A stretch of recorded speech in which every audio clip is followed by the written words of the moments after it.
या हेलो भाई मित्रों दोस्तों जो भी हो, तो आज के वीडियो में हम लोग पढ़ने जा रहे हैं क्लास 8 जो आपका प्यारा सा सब्जेक्ट साइंस है, उसका कौन चैप्टर है ये लोग? कहां से आते हैं? Chapter light. तो जैसे कि आपको पता होगा कि हमारा सबसे पहला वीडियो है, और अगर नहीं भी पता होगा तो फिर भी जान लो। तो ये जो आपका चैप्टर लाइट है, मैं इसको एक ही शॉट में पूरा का पूरा चैप्टर आपका कंप्लीट कर दूंगा, ठीक है। तो सबसे पहली चीज़ कि भैया लाइट होती क्या है। तो जैसे साउंड एक फॉर्म ऑफ एनर्जी है, मतलब जो कि हमारा जब हमको सेंसेशन ऑफ हियरिंग प्रोवाइड करती है, और जैसे हीट एक फॉर्म ऑफ एनर्जी है जो कि हमारे हमको सेंसेशन ऑफ हीट प्रोवाइड करते हैं। जैसे आप एक हॉट पैन को टच किए तो फिर आपको आपको लगेगा कि ये गर्म है, ठीक है। तो वैसे ही लाइट भी एक फॉर्म ऑफ एनर्जी है जो कि मतलब जो सेंसेशन ऑफ विजन क्रिएट करते हैं हमारे आइज़ में, जैसे कि यहाँ पे आप देख सकते हैं, ठीक है। ये sensation of vision in our eyes create करता है। तो अभी आपका सवाल आएगा कि भैया ये light sensation of vision create करती है हमारे इसमें, पर करती कैसे है। तो यही वाले चैप्टर में हम लोग ये वाला चीज़ पूरा डिस्कस करने वाले हैं पूरा डिटेल के साथ। तो सबसे पहली चीज़, हम एक ऑब्जेक्ट को देखते कैसे हैं। तो कोई कोई लोगों का कहना है कि हमारे आँखों से एक चीज़ निकलती है और हम एक वो जो ऑब्जेक्ट है उसको हिट करके हमारे आँखों में पहुँचती है, तब जाके हम उस चीज़ों को देख पाते हैं। लेकिन फिर आप बोलेंगे कि तो देखिए, आप कह रहे हैं कि हमारे आँखों से कोई चीज़ निकलेगा और फिर वो वापस हमारे आँख में आएगा, तो जाके हम उस चीज़ को देखेंगे। पर भाई मैं रूम का लाइट बंद कर दूंगा तो तभी भी तो हमारे आँखों से वो चीज़ निकलनी चाहिए और फिर वो वापस आके हमें दिखाई देनी चाहिए। तो वो उस समय तो हम कोई ऑब्जेक्ट को देख नहीं पाते। तो इसी तरीके से आपने रॉन्ग प्रूफ कर अच्छा, हमको सिखा रिया है। लेकिन एक्चुअली में मतलब जब एक रे ऑफ लाइट एक ऑब्जेक्ट को हिट करके हमारे आंखों में पहुंचती है, तब जाके हम उस चीज़ को देख पाते हैं। तो इसका मतलब हमारा ब्रेन इतना चालाक है कि उसको पता चल जाता है कि भाई लाइट इतना दूर से ऑब्जेक्ट को हिट करके आया है तो वो उतना दूर ही होगा, मतलब ऐसा है। तो भैया हम एक चीज़ को दो तरीके से देख सकते हैं कि भैया वो जो लाइट है वो एक ऑब्जेक्ट से एमिट होके हमारे आंखों में आए, तब जाके हम उस चीज़ को देख पाते हैं। या फिर वो जो हमने पहले डिस्कस किया था कि लाइट एक ऑब्जेक्ट को हिट करके हमारे आइस के अंदर चले गए, तो हमारा ब्रेन इंटरप्रेट करता है, फिर उसके बाद हम उस चीज़ को देख पाते हैं।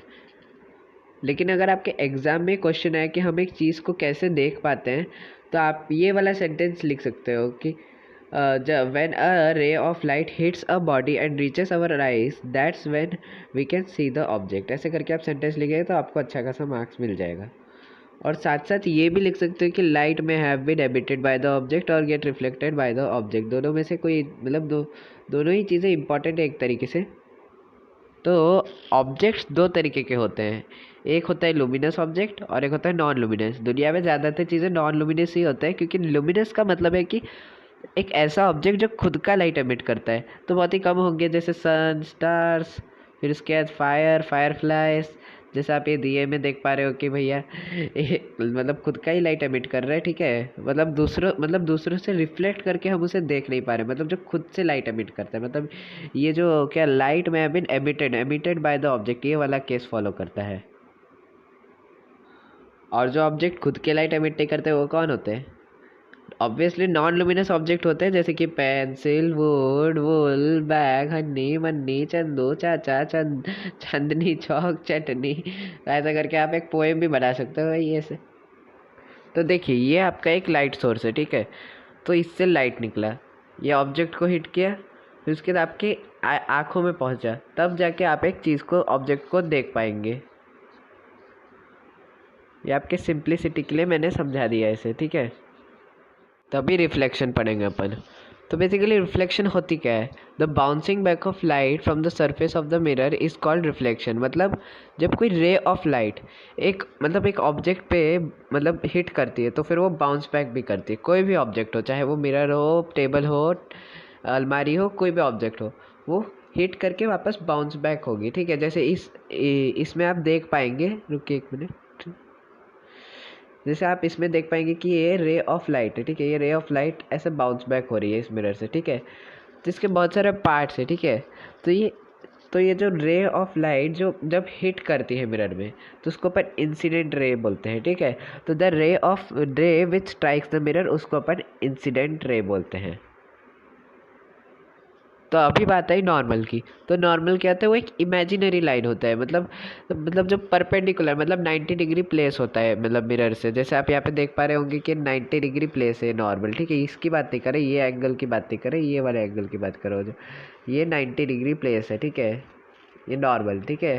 तो आप इसे लिख सकते हैं it's an imaginary line perpendicular to the surface above the points of incident, ठीक है। तो अभी आया बारी रिफ्लेक्टेड रे। तो the ray which get reflected मतलब जैसे आपने देखा कि ये इंसिडेंट रे हुआ है, ठीक है। जब ये बाउंस बैक करता है तो उसको अपन बोलते हैं reflected ray. The ray which gets reflected back from the mirror, मतलब जो रिफ्लेक्ट होता है रे उसको अपन रिफ्लेक्टेड रे बोलते हैं। तो अभी बारी आती है एंगल ऑफ इंसिडेंट्स की। तो जो जो भाई आपका नॉर्मल है और इंसिडेंट रे है, ये दोनों मिला के जो ये जो एंगल बनाते हैं उसको अपन बोलते हैं एंगल ऑफ इंसिडेंट। तो the angle between the incident ray and the normal is called angle of incidents.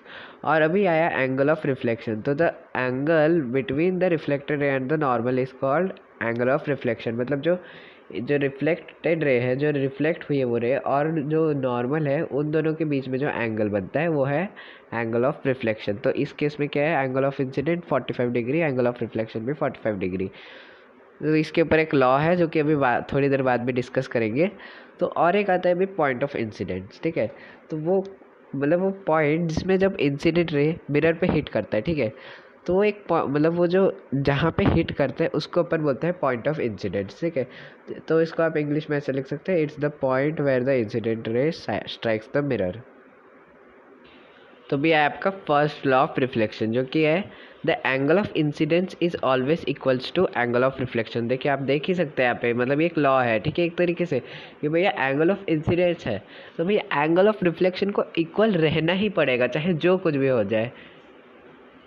चाहे कोई भी रे ऑफ लाइट मतलब चाहे कोई भी कुछ भी कर दे, पर भैया एंगल ऑफ इंसिडेंस और रिफ्लेक्शन दोनों इक्वल रहेंगे ही रहेंगे। तो फिर सेकेंड लॉ ऑफ रिफ्रैक्शन जिसमें अपन मतलब जिसमें the incident ray reflected ray and normal lie on the same plane. मतलब देखिए इसको मैं अलग से आपको बताता हूँ। तो देखिए इसमें जो सेकेंड लॉ ऑफ रिफ्लेक्शन है उसमें जैसे आप एग्जांपल ले लीजिए कि आप क्रिकेट खेल रहे हैं, ठीक है। तो क्रिकेट खेल रहे हैं आप मतलब दो मतलब आप स्पिन बॉल के केस में क्या होता है कि मतलब बॉल आगे जाती है, फिर अचानक से उसका डायरेक्शन चेंज हो जाता है और सीधा विकेट पे लग के आउट, ठीक है। तो ऐसा स्पिन बॉल होता है। स्ट्रेट बॉल क्या होता है, मतलब स्ट्रेट जाता है जो मतलब सीधा सीधा सीधा सीधा।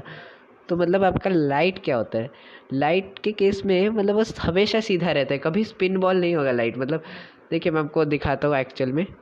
तो देखिए इस केस में मैंने लिया है एक लेज़र टॉर्च, और अपना मेरा जो टाइल है वो थोड़ा सा क्लीन एंड पॉलिश्ड है, तो एक तरीके से मतलब रिफ्लेक्ट करता है अच्छे से लाइट को। तो इसमें मैंने लेज़र लाइट मारी। तो आप इसमें देख सकते हैं कि अगर आप इसके ऊपर से नॉर्मल ड्रॉ करेंगे, ठीक है, तो एंगल ऑफ इंसिडेंट्स और एंगल ऑफ रिफ्लेक्शन इक्वल आएंगे। और उसके साथ साथ और एक चीज़ ये, अगर आप इस व्यू से अगर मतलब या इस चीज़ को देखेंगे तो आप देखेंगे कि ये रे ऑफ लाइट सीधा जा रहा है। तो यही है सेकेंड लॉ ऑफ रिफ्लेक्शन। मतलब ये लाइट ऐसे मतलब ऐसे या फिर ऐसे ऐसे रिफ्लेक्ट नहीं कर रहा है, ये ऐसे जा रहा है और ऐसे सीधा आ रहा है। तो अगर आप इसे एक प्लेन पेपर में ड्रॉ करेंगे और अगर आप ये एक पेपर के सामने करेंगे तो देखेंगे कि ये एकदम मतलब एक पेपर में ड्रॉ कर सकते हैं, ये इतना स्ट्रेट है, ठीक है। मतलब जैसा भी हो, मतलब जैसे भी आप मिरर में ये लेज़र टॉर्च को मारो तो ये सीधा ही मतलब आप पेपर में बना सकते हैं, ऐसा है। मतलब ये ना ही स्पिन होके मतलब ऐसे ऐसे स्पिन होके, ना ही ये ऐसे जा रहा है ऐसे जैसे स्पिन बॉल जाती है वैसे नहीं, पूरा सीधा जाता है। इस मतलब यही है सेकेंड लॉ ऑफ रिफ्लेक्शन। तो अभी आप ये स्लाइड को ध्यान से देखिए, ठीक है। सारे normal, reflected ray, angle of reflection and point of incidents, जब ये सब चीज़ें आपको अच्छे से समझ में आ जाए तो आप ये वाले क्वेश्चन में आइए। ये ये क्वेश्चन एग्जाम में बहुत बार आ चुका है, मतलब मेरे भी फाइनल एग्जाम में आया है कि देखिए इसमें लिखा है the angle between incident ray and the plane और सरफेस इज 35 डिग्री, ठीक है। तो फिर then what is the angle between the incident and the reflected ray. तो आप ये अभी 2 मिनट लेके सॉल्व कीजिए। One eternity later. तो अभी अगर आपका आंसर 35 आया है तो फिर वो तो गलत है, क्योंकि देखिए एंगल बिट मतलब एंगल बोले incident ray and the plane और सरफेस, तो भैया मतलब 35 डिग्री आया तो मतलब आप सोच रहे होंगे एंगल ऑफ इंसिडेंट्स मैंने बोले, पर एक्चुअल में मतलब इंसिडेंट रे और सरफेस के बिटवीन का एंगल अपन ने पूछा था। तो यही तो है ट्रिकी क्वेश्चन, ऐसे ही तो गलत हुआ था, मेरा भी गलत हुआ जब मैं पहली बार रिवीजन में सॉल्व कर रहा था वाला क्वेश्चन, यही गलती मैंने भी की थी, इसलिए मैं भी आपको बता दे रहा हूँ ताकि आपकी गलती ना हो। मस्त प्लान है। तो देखिए ये दोनों इमेजेस में आपको एक मिरर दिख रहा होगा और एक चद्दर दिख रहा होगा। तो ये ये मिरर का सरफेस और इसका सरफेस में बहुत अंतर है, तो ये वाला हम अगले स्लाइड में डिस्कस करेंगे। तो देखिए रिफ्लेक्शन का मतलब पहले अपन ने बताया था, the bouncing back of light from the surface. ये क्या हो गया चलो रुको। The reflection is the bouncing back of light from the surface is called the reflection of light. मतलब बाउंसिंग बैक मतलब ये एक बार एक सरफेस में लगा फिर सरफेस ने भगा दिया, वो भी मतलब पता है first law second law of reflection. तो वैसे ही दो तरीके के सरफेस होते हैं, एक इरेगुलर सरफेस और रेगुलर सरफेस। रेगुलर सरफेस किस केस में होता है, मिरर्स के केस में, और इरेगुलर सरफेस तो आपके आमने सामने में बहुत सारी चीज़ें होंगी जो कि रेगुलर होगी, ठीक है। तो उनका सरफेस कुछ ऐसा होता है, ये जो इमेज आप देख पा रहे हैं, ठीक है। तो इन सरफेसेस के केस में क्या होता है कि मतलब जो पैरेलल बीम ऑफ लाइट होंगे वो मतलब डिफरेंट डायरेक्शंस में। अभी आप बोलेंगे कि भैया इसमें तो वो जो क्या है एंगल ऑफ, आपने एक लॉ बताया था ना, angle of incidence equals to angle of reflection, तो फॉलो ही नहीं हो रहा है इसमें।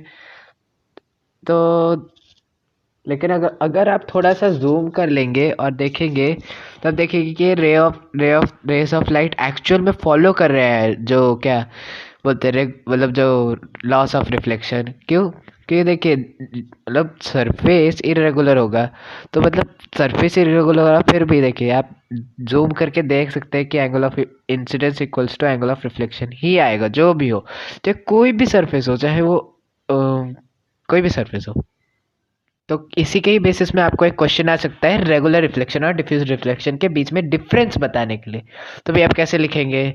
अगर 5 मार्क्स का क्वेश्चन आया तो फिर ऐसे लिख सकते हैं, या फिर मैं आपको एक ट्रिक बता सकता हूँ कि अगर आपको 5 पॉइंट्स याद नहीं हो रहे तो आप उनमें से मैक्सिमम 2 पॉइंट्स काट सकते हैं। कैसे? आप अगर खुद ऐसे में मतलब जैसे मैंने साइड में इमेज, क्या हो गया, देखा आपने लापरवाही का नतीजा है। हाँ जैसे कि आप ये साइड में इमेज देख सकते हैं, ठीक है। ये इमेज में मैंने जैसे एक्सप्लेन किया है कि मतलब angle of incidence equals to angle of मतलब रेगुलर रिफ्लेक्शन और डिफ्यूज रिफ्लेक्शन, थोड़ी सॉरी मेरी जबान टूट गई यार। क्या कर रहा है, क्या कर रहा है? ठीक है। तो रेगुलर रिफ्लेक्शन इरेगुलर रिफ्लेक्शन आप नीचे में जाके ड्राइंग भी बना सकते हैं, मतलब इससे मतलब थोड़ा सा नीचे ऐसे करके यहाँ पे मतलब इससे थोड़ा सा नीचे, ठीक है, एक ड्राइंग बना सकते हैं और आप 2 पॉइंट्स अवॉइड भी कर सकते हैं। ऐसे में मेरे मैम ने बोला था कि नहीं तो एटलीस्ट एक पॉइंट तो अवॉइड ही कर सकते हैं अगर आप ज़्यादा लर्न नहीं कर पा रहे हैं तो अभी थोड़ा सा डिफरेंस डिस्कस करते हैं दोनों के बीच में। तो रेगुलर रिफ्लेक्शन का it takes place when the ray of light is reflected from an regular और स्मूथ सरफेस। मतलब रेगुलर और स्मूथ सरफेस होना चाहिए ना, मतलब रेगुलर होगा और अगर धूल मिट्टी लगी होगी उसके ऊपर तो फिर भी तो वो इरेगुलर रिफ्लेक्शन हो जाएगा ना।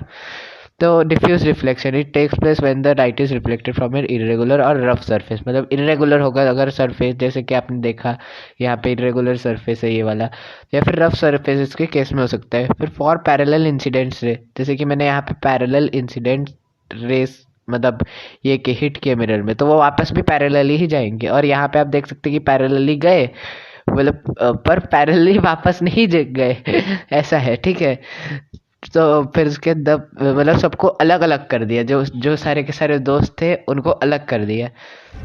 मगर क्यों? दिया तो तो थर्ड पॉइंट है the reflected rays are only in one direction. मतलब एक ही डायरेक्शन आप देख ही सकते हैं, अगर parallel beam of rays hit किया तो फिर एक ही डायरेक्शन में जाएगा, कोई अलग अलग नहीं हो जाएगा, पर इसमें सब अलग अलग हो जाएंगे, ठीक है। तो फिर उसके बाद the reflected rays are in different direction, फिर उसके क्लियर इमेजेस फॉर्म, मतलब क्लियर इमेज फॉर्म होगा, जैसे कि इसमें रुकिए, हाँ जैसे इसमें क्लियर इमेज फॉर्म हो रहा है पर यहाँ पे कुछ फॉर्म ही नहीं हो रहा। चलो और यहाँ पे ब्लरी और नो इमेज, मतलब ब्लर ब्लर इमेज भी फॉर्म हो सकती है, ठीक है। नहीं तो ये डाउट हो जाते कहीं कभी कभार कि ब्लरी इमेज किस में डाले, मतलब इसमें ब्लरी इमेज बन रहा है तो ये रेगुलर में डाले या डिफ्यूज में डाले, डिफ्यूज में डाल दो, ठीक है। तो अभी और एक आया रेगुलर रिफ्लेक्शन का। पॉलिश्ड एग्जांपल्स आप लिख सकते हैं सबसे लास्ट पॉइंट में। Polished aluminium foil, polished tiles, मतलब जैसे मैंने आपको दिखाया था एक्सपेरिमेंट में कि मेरे टाइल पॉलिश्ड है करके, ठीक है। तो फिर इसका example wood, cardboard box, way break, ठीक है। तो ऐसे आप लिख सकते हैं। तो अभी हम खुद को कैसे देख पाते हैं मिरर में, मतलब देखिए आप मतलब और सारे चीज़ों को तो आप देख सकते हैं कि देखिए लाइट आता है, हिट करता है और हमारा आंखों में रीच करता है, ठीक है भाई। पर मिरर में क्या ऐसा चीज़ होता है कि भैया हम मिरर को ना देखने के बजाय अब उसके पीछे क्या क्या है, अपने पीछे क्या क्या है, और हम खुद को भी कैसे देख पाते हैं मिरर में, मतलब क्या है इसके पीछे रहस्य। और जब मैं मिरर को देखता था तो मेरे को लगता था कि भैया कोई अलग यूनिवर्स का कोई अलग और मेरे जैसे दिखने वाला आदमी मेरे को देख रहा है, मतलब भाई कुछ भी।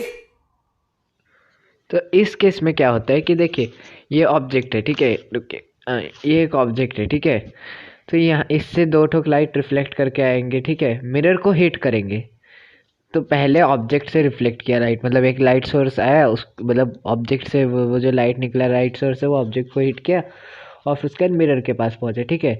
फिर मिरर के पास पहुंचने के बाद जब वो हमारे आईज में रीच करे, मतलब हमारे आंखों के अंदर रीच कर दे, ठीक है, आँख थोड़ा सा छोटा है, इतना बड़ा बना तो, ठीक है।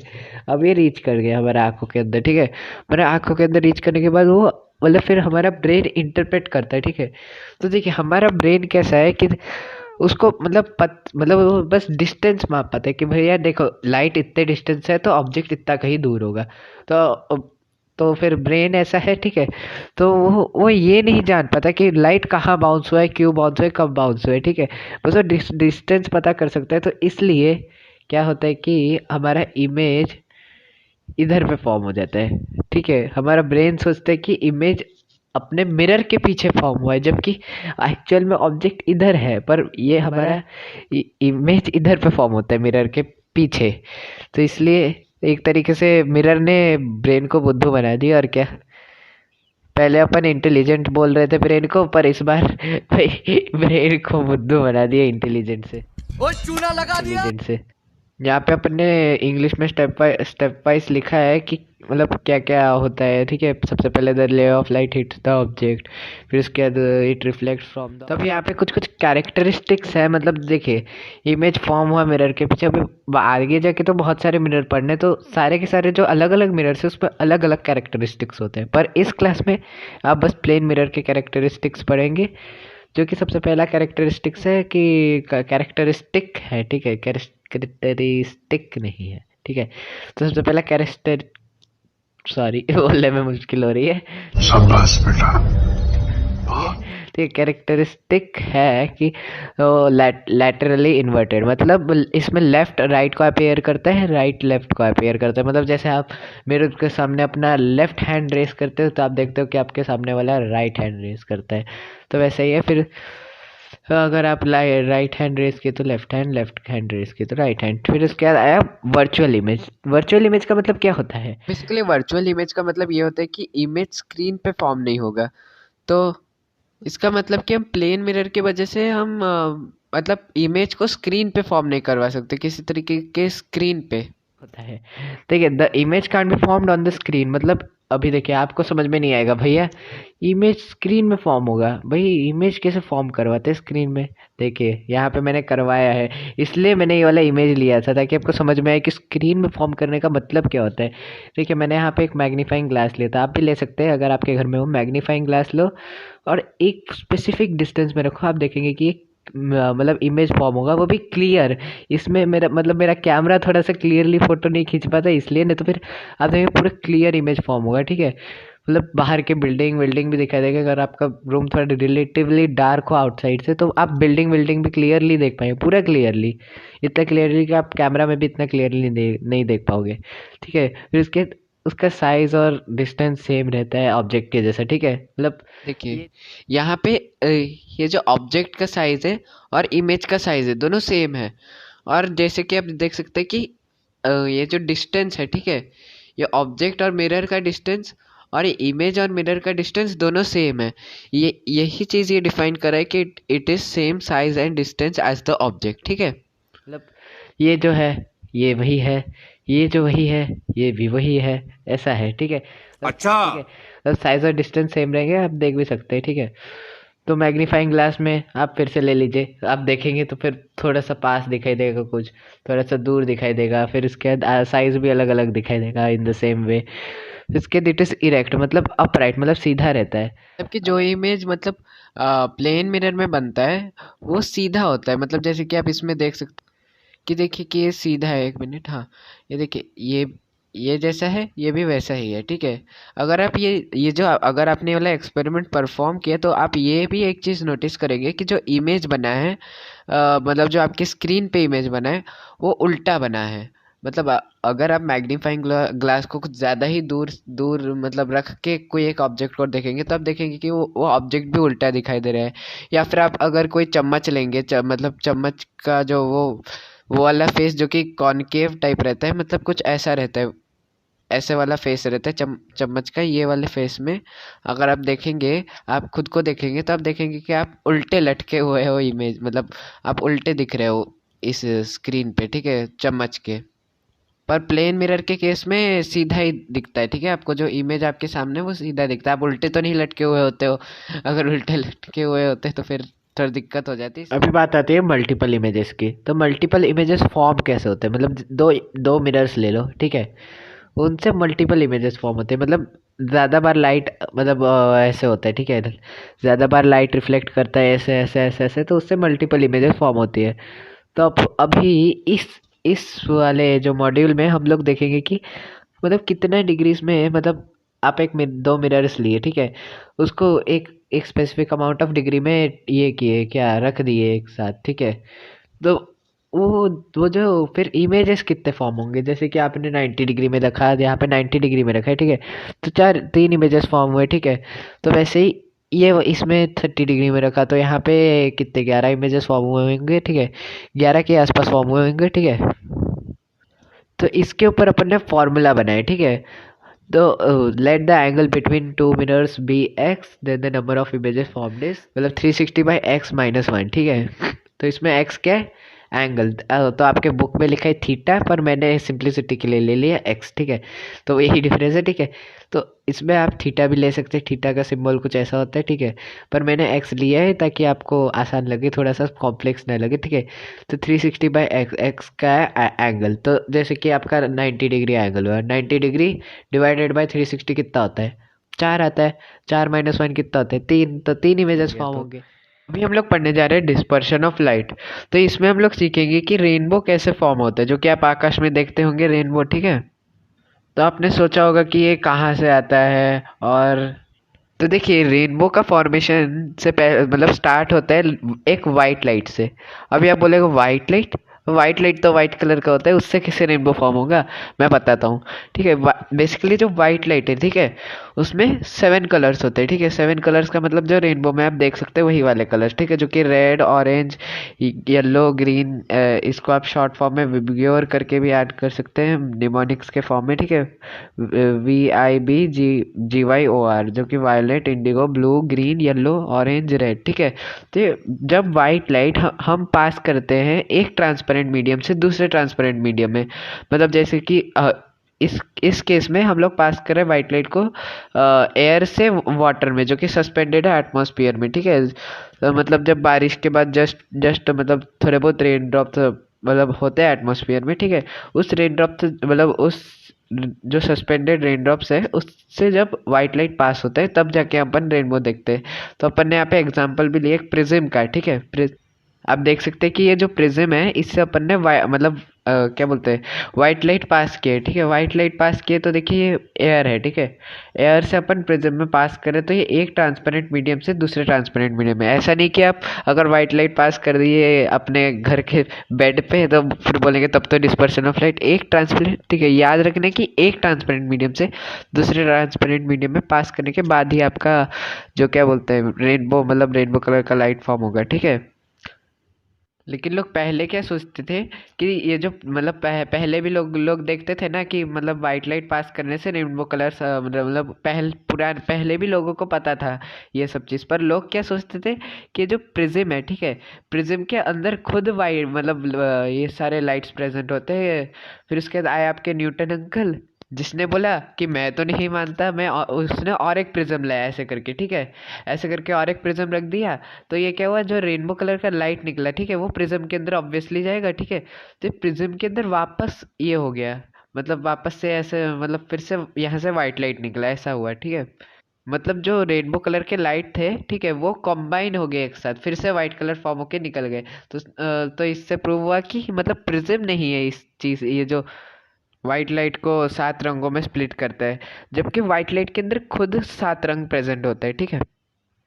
तो अब चलते हैं नेक्स्ट वाले जो आपका आई डायग्राम पढ़ेंगे, ठीक है। तो अभी हम लोग पढ़ने जा रहे हैं स्ट्रक्चर ऑफ द ह्यूमन आई, ठीक है। तो मतलब इस वाले मॉड्यूल में हम लोग आई के बारे में पढ़ेंगे। जो आपका आई है वो इमेज कैसे बनाता है, मतलब ठीक है, आपको पता है कि लाइट एक ऑब्जेक्ट से हिट किया और आपके आई में आया, पर फिर आई क्या करता है जिससे कि हम मतलब हम वो इमेज को देख पाते हैं, ठीक है। तो बेसिकली आई के पास ये सारे पार्ट्स होते हैं, ठीक है, कॉर्निया, ये सब अभी हम लोग डिटेल में डिस्कस करेंगे हर एक पार्ट को, ठीक है।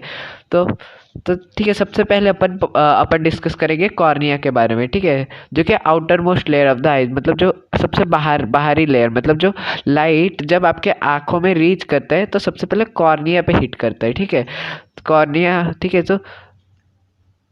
तो अगर आपको पूछा डिफाइन करने के लिए कॉर्निया, तो लिख देना the outer most layer of the I is cornea, it is transparent, ठीक है, वो ट्रांसपेरेंट होता है, ओपेक रहेगा तो आई के अंदर पहुंचेगा ही कैसे, ठीक है। तो फिर जो लाइट आती है, ठीक है, ऑब्जेक्ट तो enters the I through the cornea, ठीक है, ऐसे लिख सकते, ठीक है। तो नेक्स्ट आया इरिस, ठीक है। अब मेरे को नहीं पता इसे कैसे ट्रांसलेट करते हैं, आइरिस बोलते हैं, इरिस बोलते हैं, पर मैं इसे इरिस बुलाता हूँ, ठीक है। तो जो इरिस है वो आपके कॉर्निया के पीछे रहता है, देखिए यहाँ पे आप देख सकते हैं, ठीक है, दो ठोक रेड कलर के है, ठीक है, रेड कलर का होता नहीं है, ब्लैक कलर का होता है, फिर ब्राउन कलर का है, फिर कोई कोई केसेस में ग्रीन कलर का भी मिल जाता है आपको आइरिस। तो कॉर्निया के पीछे होता है, जो कि एक डार्क मस्कुलर स्ट्रक्चर है, ठीक है, उसको आइरिस बोलते हैं। तो ये कलर्ड पार्ट ऑफ द आई, ऐसे करके आप डिफाइन कर सकते हैं। तो आइरिस की जो आइरिस होता है उसके बीच में हम देखेंगे कि एक होल होगा, ठीक है। तो अभी कॉर्निया के पीछे इरिस करके एक पार्ट होता है, देखिए यहाँ पे आप देख सकते हैं, मतलब सॉरी, हाँ, तो ये आँख के पीछे एक ये है, ठीक है, मतलब आँख के पीछे ये कलर्ड है, मतलब उतना भी कलर्ड नहीं लग रहा पर फिर भी कलर्ड है, मतलब थोड़ा सा लाइट ब्लू टाइप दिख रहा है ये वाला आइरिस, ठीक है। तो इसको अपन आइरिस बोलते हैं, ठीक है, ये कलर्ड पार्ट है। और इसके मिड सेंटर में जो होता है, ठीक है, जो सेंटर है, जो डार्क आपको दिख रहा है बाहर से, ठीक है, बाहर से रिलेटिवली ज़्यादा डार्क दिख रहा है, वो प्यूपिल होता है, वो होल होता है आइरिस के मिडिल में। तो आप यहाँ पे अगर आपको डायग्राम बनाने के लिए बोला तो आप ऐसे बना सकते हैं, ठीक है।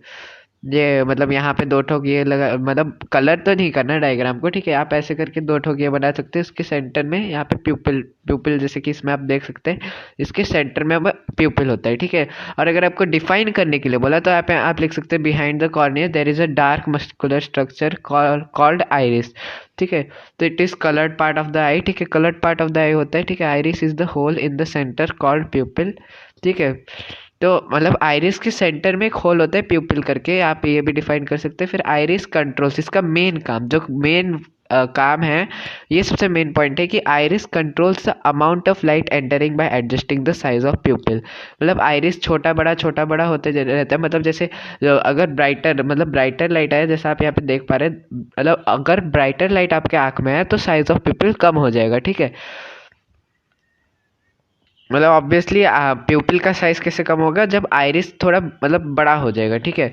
तो ये ऐसे थोड़ा डिपेंड हो जाएगा, ठीक है, रुकिए, मतलब आपका आइरिस बेसिकली एक्सपैंड करेगा। और ये होता क्यों है, क्योंकि आपका जो रेटिना है वो एक तरीके से मतलब ज़्यादा लाइट ये नहीं कर पाता, और मतलब ये हो जाता है, हम बाद में इसके डिटेल में डिस्कस करेंगे कि क्यों होता है।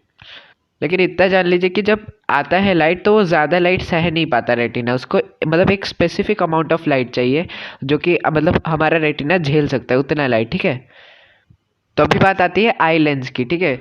तो आई लेंस क्या होता है कि एक कॉन्वेक्स लेंस होता है। कॉन्वेक्स लेंस क्या होता है, कुछ ऐसे दिखने वाला लेंस को अपन कॉन्वेक्स लेंस बोलते हैं, और जो ऐसे दिखता है वो कॉनकेव लेंस, जिसको भी अपन डिस्कस करेंगे ये दोनों लेंसेज को। तो देखिए आपका जो रेटिना है, रेटिना कैसे इमेज फॉर्म करता है, जब लाइट फोकस्ड रहे, मतलब जब आए, ठीक है, तो ये क्या करता है, कन्वर्ज कर देता है, मतलब एक, मतलब सारे के सारे लाइट को एक जगह, मतलब एक ही जगह पर ला लेता है। जैसे कि इस केस में मैंने यहाँ पे ला लिया है, ठीक है। तो ये वाले जगह पे मतलब फोकस्ड रहना चाहिए लाइट को, तब जाके रेटिना इमेज फॉर्म करते हैं। तो ये आई लेंस क्या करता है कि वो एक कॉन्वेक्स लेंस है, जो कि कॉन्वेक्स लेंस क्या करता है, कन्वर्ज करता है लाइट को, ठीक है, ऐसे ऐसे, ये तो सीधा है, ठीक है, ऐसे, ठीक है, ऐसे करके कन्वर्ज करता है लाइट को, मतलब सारे के सारे लाइट को एक जगह पे लाता है, वो कॉन्वेक्स लेंस होता है, ठीक है। तो वो मतलब प्यूपिल के, मतलब ऐसे लिख सकते हैं कि it is behind the pupil, फिर eye lens focuses the light back of the eye on the layer of retina. ये सब मैं भेज दूंगा डिस्क्रिप्शन बॉक्स में इसका लिंक, ठीक है, ये जो पीडीएफ का लिंक है, ठीक है। तो कॉर्निया हो गया आउटर मोस्ट लेयर, आइरिस हो गया कलर्ड पार्ट ऑफ द आई, और उसका जो होल हो गया वो प्यूपिल, और आई लेंस हो गया आपका कन्वर्जिंग लेंस जो कन्वर्ज करता है रेटिना में। तो अभी आया बात सिलियरी मसल का, ठीक है। तो सिलियरी मसल क्या करता है, आपके जो आई लेंस है, ठीक है, आई लेंस को होल्ड करके रखता है, होल्ड करके आप देख सकते हैं यहाँ पे होल्ड करके रखा है, ठीक है। अब हमारे जो आई लेंस है उसको होल्ड करके रखा है, ठीक है। तो देखिए सिलियरी मसल के बारे में भी अपन डिस्कस करेंगे, मतलब थोड़ी देर बाद, जब अपन क्या डिफेक्ट्स ऑफ द ह्यूमन आई पढ़ेंगे। पर अभी के लिए फिलहाल आप इतना याद रखिए कि सिलियरी मसल होल्ड करता है आइलेंस को, और वो मतलब एक तरीके से आइलेंस का कर्वेचर चेंज करता है, मतलब कभी ऐसे कभी मोटा कर देता है, कभी पतला कर देता है, वैसे, ठीक है। तो वो पतला मोटा है, मतलब जैसे कि मोटे वाला आइलेंस के केस में, जब आइलेंस जितना मोटा होता है उतना मतलब जल्दी, मतलब वो हो जाता है क्या, मतलब जल्दी फोकस हो जाता है। अगर आपका आइलेंस पतला हुआ ऐसे, तो वो मतलब थोड़ा धीरे धीरे मतलब जाके फोकस में आएगा, मतलब ऐसे, ठीक है। और अगर मोटा हुआ तो फिर मतलब ऐसे ऐसे जल्दी फोकस में आ जाए, मतलब फोकस पास होगा उसका, ठीक है। तो अभी के लिए फिलहाल डेफिनेशन कुछ ऐसे, ciliary muscles hold the eye lens, it can change the curvature of eye lens and can make क्या बोलते हैं, मेक इट थिन और थिक अकॉर्डिंग टू, मतलब देखिए ये थिक थिक आइलैंड्स हो गया, ये थिन आइलैंड्स हो गया, ठीक है। ऐसे करके मतलब वो करता है change curvature of the islands को। तो अभी बात आती है आपके रेटिना की। तो रेटिना ये पूरा का पूरा जो स्क्रीन आप देख पा रहे हैं, ठीक है। रुकिए एक मिनट, कलर क्यों नहीं आ रहा, हाँ, या ये यहाँ पे रेटिना है, रुकिए कलर चेंज कर लेते हैं, ब्लू, हाँ। तो ये यहाँ पे जो आया आपका, ये पूरा का पूरा स्क्रीन रेटिना होता है। अभी मैंने आपको पहले बहुत बार ये वर्ड यूज़ किया है कि जो जो आपका जो आई लेंस है वो कन्वर्ज करता है लाइट को, ठीक है। लाइट कन्वर्ज करके एक स्पेसिफिक पॉइंट पे आती है, ठीक है, स्पेसिफिक पॉइंट पे आती है, ठीक है, ऐसे, ठीक है। तो वैसे एक इमेज बनता है, ठीक है। हम लोग इसको भी मतलब बाद में अच्छे से पूरा विजुअलाइज करके डिस्कस करेंगे, ठीक है। अभी के लिए फिलहाल यहाँ पे एक ऑब्जेक्ट ले लीजिए, और यहाँ पे मतलब यहाँ पे एक डॉट ले लीजिए, डॉट एक ऑब्जेक्ट है, ठीक है। हमारा ये डॉट ऐसे करके आता है, और यहाँ पे एक इमेज फॉर्म हो जाता है, ठीक है। तो रेटिना एक स्क्रीन है, ठीक है, यहाँ पे लिखा है the retina is the screen which the image in which the image is form, ठीक है। It consist of two types of nerve cell. Retina में दो तरीके के नर्व सेल होते हैं, एक कोन होता है और एक रॉड होता है, ठीक है। ये है कोन, ये है रॉड, ऑब्वियसली ये तो आपको पता ही होगा, ठीक है। तो कोन और रॉड, ठीक है, ऐसे करके सेल्स होते हैं बहुत सारे, मिलियन के आबादी में, ठीक है। तो आपका जो कोन सेल, दोनों के अलग अलग काम होते हैं, कोन और रॉड के, ठीक है। कोन कोन का क्या काम होता है कि वो सेंसिटिव रहता है ब्राइट लाइट से, मतलब ब्राइट लाइट जो होता है, जैसे कि मैंने आपको मतलब बताया था ब्राइट लाइट, ठीक है, ब्राइट लाइट से सेंसिटिव रहता है, मतलब जब सुबह होगी, ठीक है, जब लाइट होगा तब आप देख पाएंगे। पर रॉड सेल क्या होता है, सेंसिटिव टू डिम लाइट, मतलब जब लाइट कम होगा, ठीक है, लाइट कम होगा तब जाके आप उस ऑब्जेक्ट को देख पाएंगे। मतलब कौन sensitive to bright light and colours, ठीक है, कलर्स पे भी सेंसिटिव रहता है, ठीक है। पर रॉड सिर्फ डिम लाइट पे, ठीक है। याद रखना कि क्या बोलते हैं, कौन सा होगा सेंसिटिव ब्राइट लाइट पे और कलर्स पे, दोनों पे, पर रॉड सेल बस डिम लाइट पे सेंसिटिव रहता है, ठीक है। तो जो आपका आउल होता है वो, उसको क्या ज़रूरत होता है, रात में देखता है वो, ठीक है। उसको रात में क्यों दिखाई देता है, क्योंकि रिलेटिवली कौन सेल मतलब रॉड सेल नॉर्मली हमारे हमारे आँख में जितने मतलब रॉड सेल है, उससे बहुत ज़्यादा, मतलब बहुत बहुत बहुत ज़्यादा रॉड सेल्स आउल में होते हैं, और कौन जितने हम में होते हैं उससे रिलेटिवली बहुत बहुत बहुत कम होते हैं। इसलिए हमारा जो आउल है वो रात में शिकार कर सकता है और आराम से देख सकता है अपने शिकार को, और शिकार कर लेता है। तो अभी देखिए आपका इमेज रेटिना में बन गया, पर वो इमेज ब्रेन तक कौन पहुंचाएगा? मतलब ब्रेन, मतलब सारी चीज़ें तो ब्रेन ही करता है ना। जो चीज़ ब्रेन में पहुंचता है वही हमको सुनाए या दिखाए, या फिर मतलब जो भी हमारा सेंस होता है वो ब्रेन में ही जाके हमको सेंस होता है, ठीक है। तो ऑप्टिक नर्व, ठीक है, ऑप्टिक नर्व क्या करता है, जो आपका जो इमेज रेटिना में, जैसे कि एक इमेज फॉर्म हो गया, ठीक है। यहाँ पे हमारा एक डॉट वाला भाई है, ठीक है, डॉट, यहाँ पे एक डॉट है, ठीक है। डॉट का जो इमेज हमारे रेटिना में फॉर्म हुआ, तो क्या होता है कि ऑप्टिक नर्व है, ठीक है। वो ऑप्टिक नर्व है जो कि हमारे रेटिना से मतलब रेटिना के जो इमेज फॉर्म हुआ है उसको इलेक्ट्रिक सिग्नल्स में कन्वर्ट करके हमारे जो क्या बोलते हैं ब्रेन तक पहुंचाता है, ठीक है। तो यहाँ पे देखिए, it carries the image formed on retina to the brain in form of electrical signals के फॉर्म में, ठीक है। तो अभी बात आती है ब्लाइंड स्पॉट की। ब्लाइंड स्पॉट क्या होता है? The place where the optic nerve and retina meet, मतलब जैसे यहाँ पे रेटिना है, ठीक है, और यहाँ पे ऑप्टिक नर्व है, ठीक है। तो ये वाला, तो देखिए ये वाला जो एरिया है, ठीक है, इसको अपन बोलते हैं ब्लाइंड स्पॉट, ठीक है।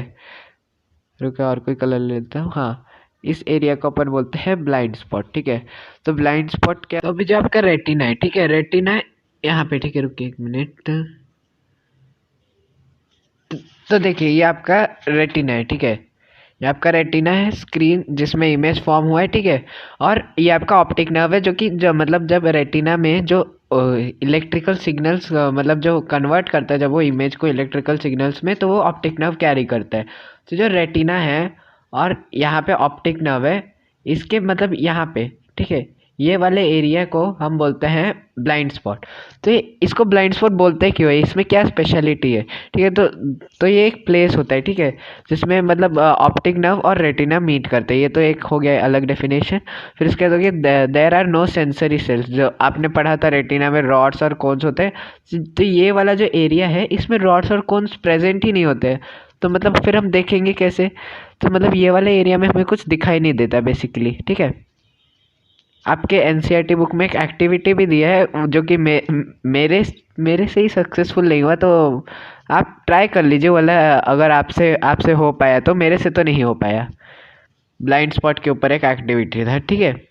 तो इसलिए हम लोग इस पॉइंट में हम लोग मतलब कुछ नहीं देख पाते, ठीक है। ये वाला एक पॉइंट होता है जो कि हम नोटिस तो नहीं कर पाते। मैंने भी नोटिस नहीं किया था, जब एक्टिविटी भी परफॉर्म कर रहा था तभी भी नोटिस नहीं कर पाए, ठीक है। तो अभी है डिफेक्ट्स ऑफ द ह्यूमन आई। मैं तब से बोल रहा था डिफेक्ट्स ऑफ द ह्यूमन आई में सब पता चल जाए आपको। तो ठीक है, डिफेक्ट्स ऑफ द ह्यूमन आई में मतलब हम लोग अभी बेसिकली 3 टाइप्स के डिफेक्ट्स को डिस्कस करेंगे डिटेल में। एक है मायोपिया, रुकिए एक सेकेंड, एक है मायोपिया और एक है हाइपरमेट्रोपिया और एक है कैटरैक्ट। तो मायोपिया क्या होता है कि इसमें मतलब मायोपिया के केस में हम लोग दूर के ऑब्जेक्ट्स को क्लियरली देख नहीं पाते। मतलब पास का ऑब्जेक्ट तो ठीक है, पर दूर के ऑब्जेक्ट्स को हम क्लियरली देख नहीं पाते। आपके कोई दोस्त लोग भी होंगे जो कि मतलब मायोपिया से जूझ रहे हो। मतलब आपको दोस्त मिले होंगे जिनको पास का चीज़ ठीक है, वो मतलब कॉपी में छाप सकता है आपका, मतलब आपके कॉपी को देख के, पर ब्लैक बोर्ड में जो लिखा है वो नहीं देख पाते, ठीक है। अभी आया हाइपरमेट्रोपिया। तो इसमें क्या होता है कि मतलब जो ऑब्जेक्ट्स पास होते हैं, ठीक है, जो ऑब्जेक्ट्स पास होते हैं वो क्लियरली नहीं दिखते, पर दूर के ऑब्जेक्ट ठीक ठाक दिखते हैं, ठीक है। तो अभी आया कैटरैक्ट, ठीक है। कैटरैक्ट में क्या होता है कि जब मतलब जब ओल्ड एज होता है, ठीक है, हम लोग बूढ़े हो जाते हैं, ठीक है, अभी तो नहीं होंगे, ठीक है, अभी बहुत टाइम है, ठीक है। तो अभी मतलब जब ओल्ड एज हो जाता है तब हमारा लेंस क्या होता है कि मतलब क्लाउडी हो जाता है, मतलब कोई एक रीज़न से, ठीक है। यहाँ पे मतलब हमारे बुक में तो रीज़न नहीं लिखा है, ठीक है। तो क्लाउडी हो जाते हैं और मतलब ब्लड विजन होता है, जिसके कारण मतलब देखिए आप यहाँ पे क्लाउडी हो गया है लेंस, ठीक है, तो जिसके कारण हम लोग ठीक से देख नहीं पाते। और इसका उपाय क्या है? आपके जो आई लेंस है उसको निकाल के एक आर्टिफिशियल लेंस लगाओ, ठीक है। तो पहले तो ये वाला थोड़ा सा मतलब जो कैटरैक्ट का जो आई लेंस निकालने वाला जो स्टेप था वो थोड़ा सा एक तरीके से हार्म पहुंचाता है आई में। पर अभी इसके ऊपर जो टेक्नोलॉजी आ गई है, तो टेक्नोलॉजिकल डेवलपमेंट के कारण अभी ये वाला जो प्रोसेस है, जो आई लेंस को निकाल के आर्टिफिशियल आई लेंस लगाना, ये थोड़ा सा आसान हो गया है, ठीक है। मतलब सेफ़र भी हो गया, आसान भी हो गया, सेफ़र भी हो गया है। तो अभी देखिए आपका जो इमेज है, इसलिए मैं डॉट ले रहा था। अभी आप बोले, अभी आप पहले जो मैंने डॉट लिया था आप सोच रहे होंगे कि मैंने डॉट ही क्यों लिया। कि देखिए आपका जो ये है, देखिए जो आपका ऑब्जेक्ट है वो एक्चुअल में रेटिना में इन्वर्टेड उल्टा फॉर्म होता है, ठीक है। या आपका एक ये है, ठीक है, ऑब्जेक्ट। तो ये आपके रेटिना में एक्चुअल में उल्टा फॉर्म होता है। मतलब उल्टा फॉर्म होता है क्यों, मतलब उल्टा फॉर्म होता है, फिर आप बोलेंगे कि भाई उल्टा फॉर्म होता है तो हमें सारे के सारे चीज़ें उल्टे क्यों नहीं दिखाई देते। क्योंकि देखिए जब ये जो ब्लाइंड स्पॉट मतलब जो आपका जो इन्फॉर्मेशन है इलेक्ट्रिकल सिग्नल्स के फॉर्म में जब ब्रेन में पहुंचते हैं तो आपका ब्रेन इंटरप्रेट करके उसको सीधा कर देता है, जिससे कि आपको सीधा दिखाई देता है चीज़ें, ठीक है। तो ये सब शायद थोड़ा सा एक्स्ट्रा होगा, पर फिर भी आज जानने में क्या हर्ज है। अगर आपको पढ़ा है तो फिर एग्ज़ाम में तो आएगा, ठीक है। तो अभी हम लोग पढ़ने जा रहे क्लोज वर्सेस फार ऑब्जेक्ट। मतलब जो ऑब्जेक्ट्स क्लोज होता है, ठीक है, वो थोड़ा सा ज़्यादा मतलब ज़्यादा कन्वर्ज लाइट मतलब आपके आइलेंस में पहुँचते हैं, ठीक है। मतलब ये क्यों हम लोग पढ़ रहे हैं, या आगे जाके मतलब मायोपिया और हाइपरमेट्रोपिया हम लोग मतलब और थोड़ा ज़्यादा ही डिटेल में अंडरस्टैंड करने वाले हैं। इसलिए अगर आपको ये वाला क्या बोलते हैं, अगर आपको डिटेल में समझना है मायोपिया और हाइपरमेट्रोपिया को तो आप रह सकते हैं इस पार्ट में, नहीं तो फिर आप स्किप भी कर सकते हैं वाला पार्ट। मैं आपको ज़बरदस्ती नहीं कर रहा, ठीक है। तो ये तो क्लोज वर्सेस फार ऑब्जेक्ट, तो क्लोज ऑब्जेक्ट्स को आप कैसे देख सकते हैं, कुछ ऐसे, ठीक है। तो मतलब देखिए तब देख सकते हैं कि ये जो पहुंच रहा है, ठीक है, जब लेंस में लाइट पहुंच रहा है तो कुछ मतलब ज़्यादा कन्वर्ज करना पड़ रहा है, क्योंकि ऐसे पहुंच रहा है। अगर ऐसे पहुंचता तो कम कन्वर्ज करना पड़ता, और ऐसे पहुंचता तो कम कन्वर्ज ही मतलब कन्वर्ज करना ही नहीं पड़ता, ठीक है, ज़्यादा कन्वर्ज करना ही नहीं पड़ता। तो ऐसे अगर पहुंचता है तो ज़्यादा कन्वर्ज करके रेटिना में पहुंचाना पड़ता है, पर अगर ऐसे आया तो फिर कम कन्वर्ज करना पड़ेगा, ठीक है। तो वो किस केस में होता है कम कन्वर्ज करना, जब ऑब्जेक्ट दूर रहता है। जब ऑब्जेक्ट पास होता है तो ज़्यादा कन्वर्ज करना पड़ता है आपको इमेज फॉर्मेशन के लिए, और जब दूर होता है तो ऐसे मतलब कम कन्वर्ज करना पड़ता है, फिर धीरे धीरे ऐसे, और कभी कभार तो ऑलमोस्ट पैरेलल हो जाते हैं। जब आपका मतलब आई में जब क्या बोलते हैं, अगर आप ऐसे लगाया जाता है अप्रोक्सीमेशन कि 7 मीटर से आगे वाले ऑब्जेक्ट्स ऑलमोस्ट पैरेलल ही माने जाते हैं, मतलब ऑलमोस्ट पैरेलल ही लाइट आता है, ठीक है, उसमें से। तो अभी हम लोग कॉनकेव और कॉन्वेक्स लेंस को डिटेल में डिस्कस करेंगे, ठीक है। तो देखिए अभी हम लोगों ने यहाँ पे parallel beam of light pass किया, ठीक है। तो पास करने के बाद क्या होता है कि देखिए एक सेकेंड, हाँ, तो यहाँ पे अपन ने parallel beam of light pass किया, तो कॉनकेव लेंस क्या करता है, इसको डाइवर्ज कर देता है। मतलब ऐसे जैसे कि आप देख सकते हैं, अगर डाइवर्ज का मीनिंग नहीं पता तो कुछ ऐसा होता है डाइवर्ज, ठीक है। मतलब लाइट को फैला देता है एक तरीके से। और जो आपका जो कॉन्वेक्स लेंस है, ठीक, कॉनकेव का मतलब आप देखिए केव जैसा दिख रहा है, ठीक है। और ये इसको हम लोग कॉनकेव लेंस बुलाते हैं। और ये जो कॉन्वेक्स लेंस है, ठीक है, उसका उल्टा कॉन्वेक्स लेंस समझ लीजिए, ठीक है। तो कॉन्वेक्स लेंस क्या होता है कि जब parallel beam of light pass किया जाता है तो वो एक पॉइंट पे फोकस कर देता है। तो आपके जो आई लेंस है वो कॉन्वेक्स लेंस इसलिए तो होता है क्योंकि वो आपके रेटिना में फोकस करवाता है लाइट को, ठीक है। ये सारे पार्ट अगर आपको समझ में आए तो फिर आप मायोपिया को डिटेल में देख सकते हैं, ठीक है, पढ़ सकते हैं मायोपिया के बारे में। तो देखिए जब फार ऑब्जेक्ट मतलब जब ऑब्जेक्ट दूर रहता है, तो मैंने आपको बोला था 7 मीटर्स दूर मैंने लिया है, ठीक है। तो ऑलमोस्ट पैरेलल मैंने इसमें ऑलमोस्ट पैरेलल लिया है, ठीक है। तो ज़्यादातर केसेस में हम लोग पैरेलल ही लेते हैं, पर मैंने ऑलमोस्ट पैरेलल लिया है, ठीक है। तो ऑलमोस्ट पैरेलल जब लाइट आती है, ठीक है, तो आपका जो आई लेंस होता है, ठीक है, इस केस में, तो इस केस में क्या होता है कि आपका जो ये है इमेज वो रेटिना के पीछे फॉर्म हो जाता है, ठीक है। जब का ये जो डॉट वाला इमेज है ये रेटिना के पीछे फॉर्म हो जाता है, जिसके कारण कि हमको जो इमेज है वो ब्लर दिखाई देता है, ठीक है।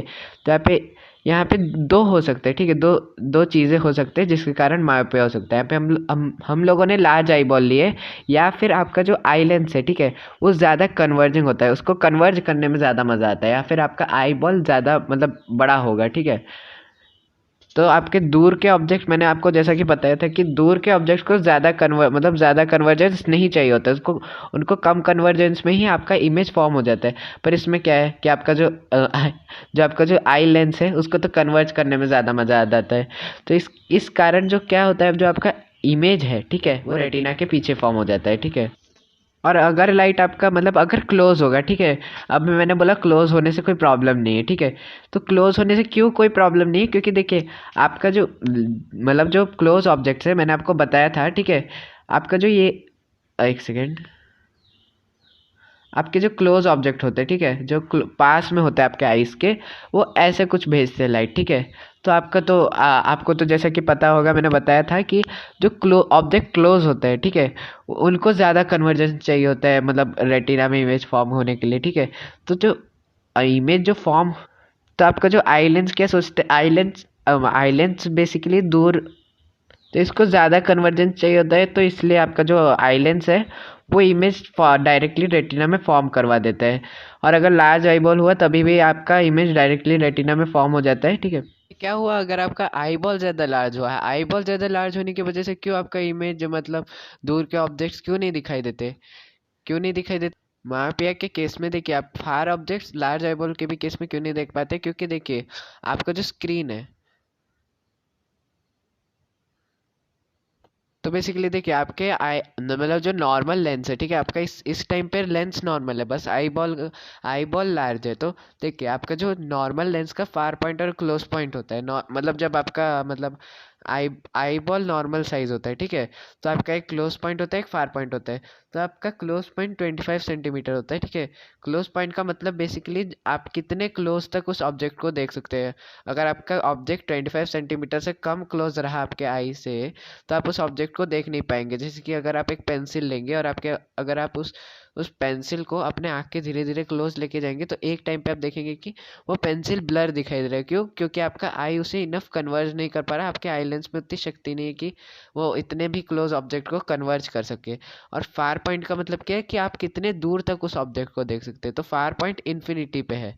इन्फिनिटी मतलब चाहे वो ऑब्जेक्ट जितना दूर हो, तो आप उस ऑब्जेक्ट को देख पाएंगे। तो इन्फिनिटी का मतलब क्या है? Basically parallel beam of light आएंगे। पैरेलल बीम ऑफ लाइट मतलब जब तक के पैरेलल बीम ऑफ लाइट तक आपका जो आई लेंस के पास ताकत रहता है कि उसको डाइवर्ज रखने के लिए, मतलब डाइवर्ज रखने के लिए, इस केस में मायोपिया के केस में कन्वर्ज कर देता है इनफ रेटिना, मतलब नॉर्मल रेटिना के ऊपर। ये नॉर्मल रेटिना है, इसके ऊपर कन्वर्ज कर देता है।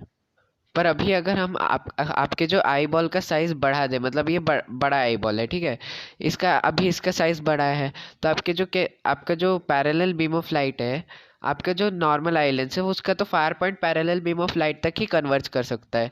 तो अभी तो आपका आई बॉल का मतलब साइज़ लार्ज है, तो वो कैसे मतलब इतना डाइवर्ज रखेगा लाइट को कि आपका इमेज, क्योंकि आपके जो आई लेंस में इतनी ताकत ही नहीं है कि वो ये जो लाइट रे ऑफ लाइट है उसको मतलब आपके रेटिना के ऊपर डाइवर्ज रखने के लिए, इसलिए आप दूर का ऑब्जेक्ट आई मतलब लार्ज आई बॉल के भी केस में नहीं देख पाते। क्योंकि देखिए आपका जो लार्ज आई बॉल है वो क्या डिमांड कर रहा है? लेस कन्वर्जेंस, मतलब आपका जो लाइट आया है वो लेस कन्वर्जड लाइट है। पर इस केस में मतलब जो आपका जो फार ऑब्जेक्ट्स के केस में मतलब less converge light normal retina में हिट करता है, ठीक है, नॉर्मल रेटिना में लेस कन्वर्ज, जबकि ये वाला जो क्लोज ऑब्जेक्ट के केस में ज़्यादा कन्वर्ज होता है, पर ये फार ऑब्जेक्ट के केस में लेस कन्वर्ज लाइट। तो लार्ज आईबॉल के केस में वो और भी लेस कन्वर्जेंस मांग रहा है, जिसकी मतलब आपके जो आई लेंस में शक्ति नहीं होती कि वो और लेस कन्वर्ज बनाए लाइट को कि वो रेटिना में इमेज फॉर्म कर सके। इसलिए जो आपका जो क्या बोलते हैं, आपको दूर के ऑब्जेक्ट दिखाई नहीं देते, ठीक है, लार्ज आईबॉल के केस में। पर पास के ऑब्जेक्ट्स के केस में क्या होता है? पास के ऑब्जेक्ट्स के केस में ये होता है कि देखिए, इसको मैं आपको आपके क्लोज पॉइंट के केस से समझाता हूँ। देखिए आपका क्लोज पॉइंट क्या है? 25 सेंटीमीटर से मतलब अगर पीछे रहा मतलब ऑब्जेक्ट और आपके आँख के पास रहा, तो आप उस ऑब्जेक्ट को देख नहीं पाएंगे। 25 लेट इट बी कि ये रुकिए एक सेकेंड, हाँ, ये 25 सेंटीमीटर ऑब्जेक्ट इतना पास हो आ गया आपके मतलब नॉर्मल आई से 25 सेंटीमीटर पास। तो बेसिकली आपके नॉर्मल आई के केस में क्या होता था? यहाँ पे इमेज फॉर्म होता था और आपका मतलब क्या बोलते हैं, ऑब्जेक्ट ब्लर दिखाई देता था। पर इस समय आपका क्लोज पॉइंट और मतलब इस समय तो स्क्रीन खुद पीछे आ गया आपका जो इमेज बनाने के लिए, जो आपके जो ऑब्जेक्ट्स पास है, मतलब नॉर्मल आई लेंस के मतलब आई बॉल के केस में यहाँ पे इमेज फॉर्म होता है, जिसके कारण कि आपका जो इमेज है वो ब्लर आता। पर इस केस में क्या है कि आपका स्क्रीन खुद पीछे आ गया, बोल रहे कि मैं हूँ ना करके मैं इमेज बना देता हूँ क्लोज, मतलब इसलिए मायोपिया के केस में शायद तक आपका जो क्लोज पॉइंट है वो और भी क्लोज हो जाता है, ठीक है। तो जैसे कि मतलब फार पॉइंट डिक्रीज हो जाता है, क्लोज पॉइंट भी डिक्रीज हो जाता है एक तरीके से। फार पॉइंट कोई कोई के केस में तो मैं 7 मीटर तक देख सकता हूँ, क्योंकि हम लोग अप्रॉक्सीमेशन लेते हैं कि 7 मीटर से दूर objects parallel beam of light he almost parallel beam भेजते हैं, पर हम मान लेते हैं कि पैरेलल बीम ऑफ लाइट भेजते हैं, ठीक है। तो थोड़ा सा मुश्किल कॉन्सेप्ट है, हार्ड टू अंडरस्टैंड है। अगर आप डिमांड करें तो हम इसके ऊपर एक सेपरेट वीडियो भी बना सकते हैं। हम लोग 10 मिनट मतलब 10-15 मिनट लेके इसे समझा भी सकते हैं, अगर आप आपके कमेंट सेक्शन में डिमांड करें तो उससे लक्षण दिखाई देते हैं, ठीक है। तो क्लोज ऑब्जेक्ट्स का भी आपको भी समझ में आ गया है। अभी अभी मायोपिया को डिकोड कैसे करें, मतलब मायोपिया को ठीक कैसे करें, ठीक है। मायोपिया को ठीक करने के लिए अब हम लोग कॉन्वेक्स लेंस यूज़ करते हैं। क्यों? पूछो क्यों? क्योंकि देखिए जो ऑब्जेक्ट दूर है, ठीक है, जो ऑब्जेक्ट दूर है वो मतलब देखिए आपका प्रॉब्लम क्या है कि आपको जो आपका जो लाइट है वो उसको आपको ज़्यादा कन्वर्ज नहीं करना है, ठीक है।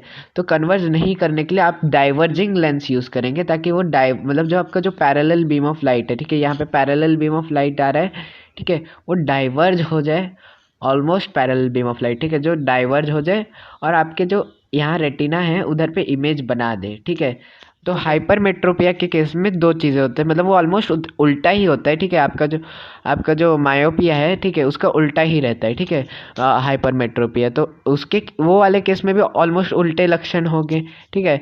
तो उसमें क्या होगा कि जैसे आपने देखा था कि इमेज रेटिना के बिहाइंड फॉर्म होता है मायोपिया के केस में, ठीक है, पर हाइपरमेट्रोपिया के केस में इमेज पीछे पीछे फॉर्म हो जाएगा रेटिना के, तो जिसके कारण फिर से ब्लर इमेज फॉर्म होगा, ठीक है। तो इधर पे लेस कन्वर्जिंग रहता है लेंस, ठीक है। दो चीज़ें होते हैं, लेंस आपका लेस कन्वर्जिंग होगा तो आपका लेंस कन्वर्ज करने में ज़्यादा मज़ा नहीं लेता होगा, तो इस कारण आपका जो ये है, ठीक है, जो ऑब्जेक्ट है वो रेटिना के पीछे फॉर्म होगा और ब्लर दिखाई देगा, या फिर आई बॉल का साइज स्मॉल होगा। यहाँ पे हमने छोटू आई बॉल लिया है जिसके कारण कि नॉर्मल साइज से ये हो जाते, तो अगर नॉर्मल साइज आप देखें तो ऐसा होगा और आपका जो इमेज है वो रेटिना में फॉर्म हो जाएगा, पर आपका इस केस में आई बॉल छोटा है, ठीक है। और आपके सिलियरी मसल्स भी एक अमाउंट तक ही मतलब एक अमाउंट तक ही उसे मोटा कर सकते हैं, ठीक है, लेंस को, ताकि इमेज फॉर्म हो जाए रेटिना में, ठीक है। तो ये वाले केस में जो पास ऑब्जेक्ट है वो कुछ ऐसे है, तो ज़्यादा आपको ये चाहिए, तो अभी तो आपका आई बॉल स्मॉल है तो वो आपके लिमिट से ज़्यादा है, ठीक है। इस कारण आप पास के भी चीज़ों को देख नहीं पाते, पर दूर की चीज़ें, अभी दूर की चीज़ें देखिए, दूर की चीज़ों के केस में क्या होगा कि देखिए ये दूर का चीज़ है, ठीक है। इस केस में आप तो देखिए आपका जो आई लेंस है वो लेस कन्वर्जिंग है, ठीक है, तो अब दूर की चीज़ों को लेस कन्वर्जेंस चाहिए, तो ऑब्वियसली इमेज यहाँ पे फॉर्म हो जाएगा रेटिना में। यहाँ पे मैंने इमेज नहीं डाला है, ठीक है, इमेज कुछ ऐसा होगा, भूल गया था इमेज डालना, ठीक है, यहाँ पे इमेज फॉर्म हो जाएगा, ठीक है। तो यहाँ पे ऐसे जाएगा, ठीक है, कम कम कन्वर्जेंस चाहिए आपको, आपका तो आई लेंस को कन्वर्ज करने में मज़ा ही नहीं आता, या फिर आपका आई बॉल छोटा रहता है तो इमेज आराम से फॉर्म हो जाता है आपके रेटिना में। तो दूर के ऑब्जेक्ट तो हाइपरमेट्रोपिया में पास के ऑब्जेक्ट्स देखने में मुश्किल होती है, पर दूर के ऑब्जेक्ट्स आराम से कोई भी हाइपरमेट्रोपिक गाय देख पाता है, ठीक है। तो अभी हम डिकोड करेंगे हाइपरमेट्रोपिया को भी, जैसे अपन ने मायोपिया को डिकोड किया था, ठीक है।